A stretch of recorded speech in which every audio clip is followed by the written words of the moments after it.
Welcome back to The Legal Take, where we break down the law behind today's biggest headlines with clarity, context, and real-world insight. I'm Andrea Holzer. Today, we're talking about a story that illustrates how viral social media content, law enforcement, public policy, and misinformation can collide with real legal and societal consequences. A video alleging widespread fraud at Minnesota daycare centers went viral late last year, amassing tens of millions of views online. The fallout has been swift. Federal investigators, including both the FBI and the Department of Homeland Security, have been drawn into an active inquiry. Governors and state officials have been dragged into the debate. And even federal funding for childcare in Minnesota has been temporarily frozen in response. But beneath the dramatic footage are important legal questions. What exactly did the video show? And what did it prove? Why did FBI and DHS get involved?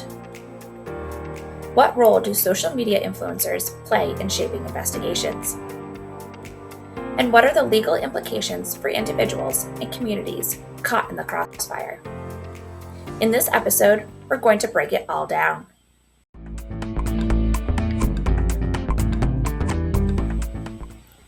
The controversy began on December 26, 2025, when YouTuber Nick Shirley, a 23-year-old content creator, published a nearly 45-minute video alleging that a number of Minnesota daycare centers were receiving public funds despite not providing legitimate childcare services.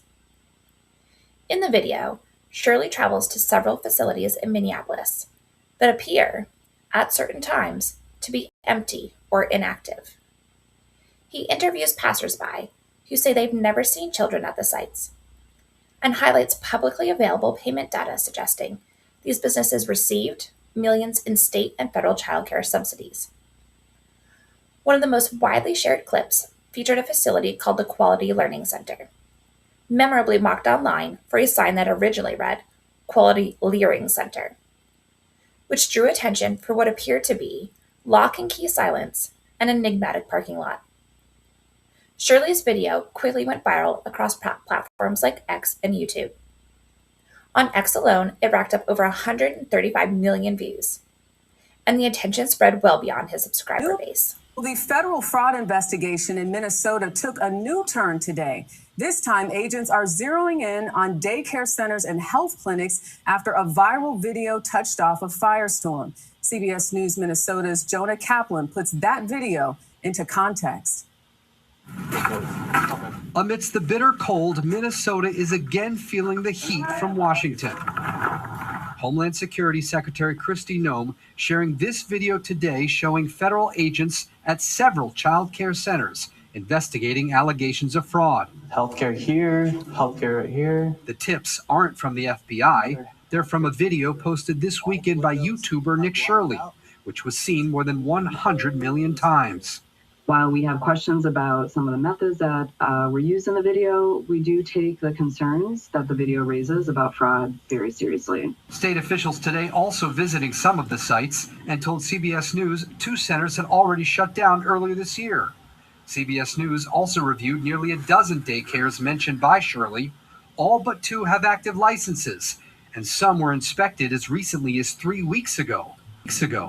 Many centers, like this one in South Minneapolis, were cited and fined for safety violations, but investigators found no evidence of fraud. Daycares. Shortly after the video gained traction, federal law enforcement, including the FBI and the Department of Homeland Security, announced intensified investigations into alleged fraud connected with the state's child care assistance programs. According to public statements from FBI leadership, agents were already working in Minnesota on suspected fraud in multiple social services programs when the video was posted. The viral clip appeared to accelerate their focus.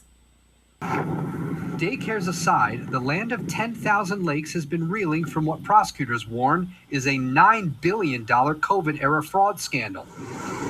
Earlier this month, CBS News detailed how a group of convicted fraudsters stole $250 million of taxpayer money from a state-run program meant to help feed vulnerable children during the pandemic. Fraud is not small. It isn't isolated. The magnitude cannot be overstated. The majority of those arrested in the scheme were Somali Americans. Minnesota has the nation's largest Somali population. FBI Director Kash Patel publicly acknowledged that the Bureau had surged investigative resources to Minnesota, asserting that investigators were looking into possible fraudulent claims involving taxpayer funds and social services programs. Similarly, Homeland Security officials described a massive federal operation involving agents visiting facilities alleged to be connected to questionable billing practices, in some cases going door to door to follow up on allegations. At the state level, Minnesota's Department of Children, Youth, and Families and other regulators responded by saying they were taking concerns seriously while directing investigators to review the sites featured in the video. State officials noted that inspectors had visited nearly all the highlighted facilities within the past year as part of standard licensing and oversight procedures, and that those visits had shown children present and operations consistent with licensed activity. Importantly, the state has stressed that, to date, no findings of fraud have been made at the centers featured in the video, a distinction that matters both legally and socially. Now let's talk substance, what the video actually showed and what it didn't prove. First, the video footage involved external observations. A camera pointed at a locked door, an empty parking lot at the moment of filming, or a sign with a spelling error. In some cases, state officials say those appearances were caused by normal operational factors, like the time of day or scheduled closures. Second, public payment data was cited, but public funding alone isn't proof of fraud. Federal and state child care assistance programs, like Minnesota's Child Care Assistance Program, routinely reimburse licensed providers based on attendance and compliance with reporting requirements. CBS News conducted its own look at nearly a dozen facilities featured in the viral video and found that all but 2 had active licenses and that state regulators had inspected them recently. There was no recorded evidence of fraud at these visits. In other words, a viral claim is not the same thing as verified wrongdoing. The video raised questions, but it didn't provide conclusive evidence. That distinction matters a great deal in both criminal and administrative law, where liability must be proven based on evidence, not speculation or visual impressions alone. So why would federal agencies respond at all to a social media video? The short answer is that law enforcement can investigate credible allegations of fraud, whether they originate from official audits or civilian tips. There's nothing illegal about federal authorities following up on a claim, even if the initial source was unverified, as long as they act within constitutional and statutory boundaries. Fraud against public assistance programs is a federal crime under statutes like the Program Fraud Civil Remedies Act and various provisions of the U.S. Code, prohibiting false claims or misuse of federal funds. If a video points investigators to potential discrepancies worth checking out, they are technically permitted and sometimes required to examine those leads just as they would any other tip. But federal investigations must still comply with Fourth Amendment protections against no unreasonable searches, with due process standards, with evidence-based procedures, and with neutral decision-making. So while the video may have triggered interest, investigators can arrest people or seize records without appropriate legal grounds like warrants or subpoenas.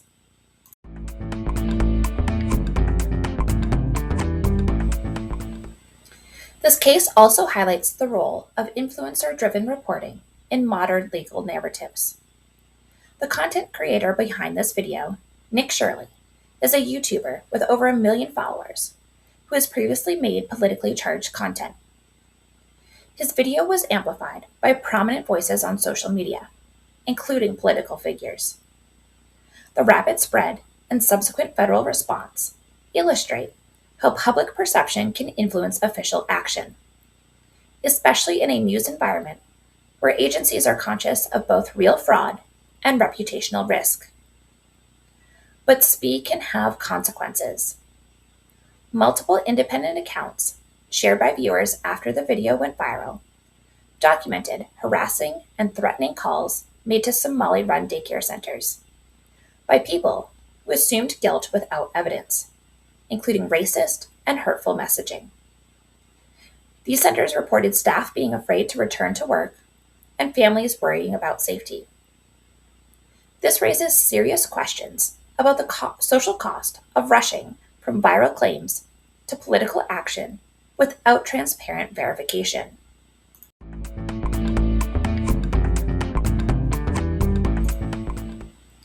As of now, federal agencies have continued reviewing the daycare facilities featured in the video as part of their broader fraud efforts.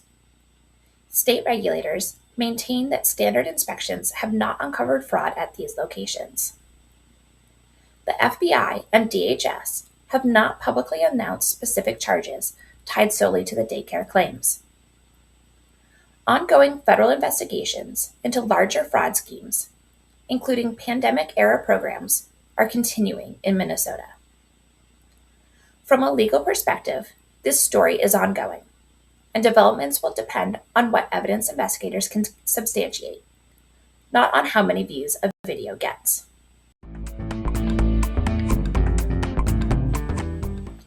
This story shows how the viral age can intersect with law enforcement and public policy, for better and for worse. Social media can highlight potential wrongdoing, but it can also spread unverified assertions that can lead to real harm. In legal terms, allegations are not evidence. They're a starting point. Federal agencies can investigate based on tips, but they must do so grounded in law and due process.